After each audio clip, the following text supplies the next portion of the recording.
السلام علیکم، خوش آمدید ناظرین، مکتب ہند چینل میں آپ سبھی کا خیر مقدم ہے۔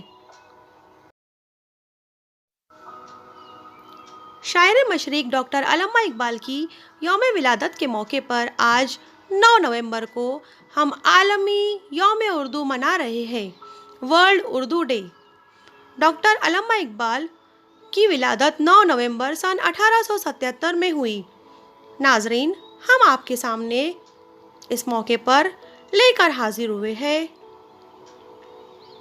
تقریری سرگرمی، جسے پیش کر رہے ہیں ہمارے جماعت چہارم کے طالبات اقراء ادریس باغوان اور طالبہ زینب ناصر خان، جسے پیش کیا ہے اور ترتیب دی ہے نازیہ شیخ معلمہ انجمن اسلام Wali Mohammad Dost Mohammad Pir Mohammad Urdu primary school semi English Pune 1۔ حاضرین جلسہ السلام علیکم، میرا نام اقراء ادریس باغوان ہے، میں جماعت چہارم الف میں پڑھتی ہوں۔ میرے تقریر کا عنوان ہے ڈاکٹر علامہ محمد اقبال۔ غور سے سماعت فرمائیے۔ آج 9 نومبر کو ہم ڈاکٹر علامہ اقبال کی یوم پیدائش منانے جا رہے ہیں۔ ڈاکٹر علامہ اقبال 9 نومبر سن 1877 کو سیالکوٹ میں پیدا ہوئے۔ ان کے والد کا نام شیخ نور محمد تھا، جو بڑے دیندار اور نیک انسان تھے۔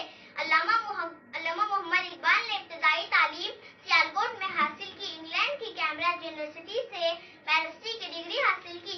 سن 1930 میں وہ آل انڈیا مسلم لیگ کے صدر منتخب ہوئے۔ آپ کے تصانیف میں کلیات اقبال، بال جبریل، بانگ ترا، ضرب کلیم، اسرار خودی، زندہ رود، ارمغان حجاز، پیام مشرق، رموز بے خودی شامل ہے۔ آپ نے تقریباً 62 سال کی عمر میں 21 اپریل سن 1938 کو وفات پائی۔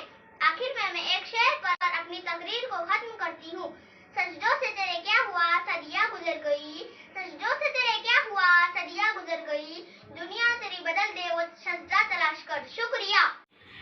حاضرین جلسہ السلام علیکم، میرا نام زینب ناصر خان ہے، میں جماعت چہارم جی میں پڑھتی ہوں۔ آج میں آپ کے سامنے تقریر پیش کرنے جا رہی ہوں۔ علامہ اقبال ایک عظیم شاعر ہی نہیں، مسلمانوں کے سچے ہمدرد بھی تھے، وقت کے پابند تھے، ہر کام وقت پر مستقل مزاجی سے کرتے، صبح کو تہجد کی نماز ادا کرتے، فجر کی نماز پڑھ کر قرآن پاک کی تلاوت بھی کرتے۔ ڈاکٹر اقبال کے نزدیک زندگی ایک مسلسل حرکت کا نام ہے۔ انہوں نے اپنی شاعری کے ذریعے مسلمانوں کو خواب غفلت سے جگایا۔ آپ کی شاعری میں عشق حقیقی کی عکاسی ملتی ہے۔ آپ کا انتقال اپریل سن 1938 میں لاہور میں ہوا۔ شکریہ۔ دل اقبال سے جس سمت میں چاہے صفت سیل روا چل، وادی یہ ہماری ہے وہ صحرا بھی ہمارا، like running water go where you will, these deserts plains are ours and ours are these valleys۔ بقول شاعر مشرق ڈاکٹر علامہ اقبال، اے نوجوان، تو اپنے اندر سیلاب کی صفت پیدا کر۔ جب تیرے اندر یہ شان پیدا ہو جائیں گی تو تجھے معلوم ہوگا کہ کشمیر کی وادی بھی میری ہی ہے اور ترکستان اور تاجکستان کا صحرا بھی میرا ہی ہے۔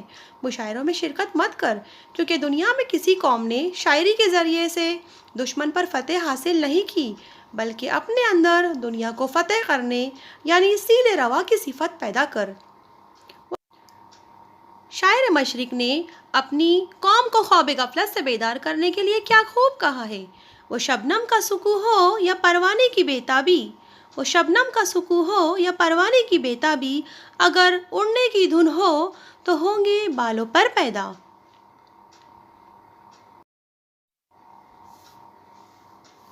ناظرین، امید ہے آپ کو ہماری یہ سرگرمی پسند آئی ہوں گی، تو اس ویڈیو کو لائک کیجئے، شیئر کیجئے، کمنٹ کیجئے اور ہمارے یوٹیوب چینل مکتب ہند کو سبسکرائب ضرور کیجئے۔ آپ تمام ناظرین کا بے حد شکریہ، جزاک اللہ خیر۔ ہیپی اردو ڈے، عالمی اردو دن کی پرخلوص مبارکباد۔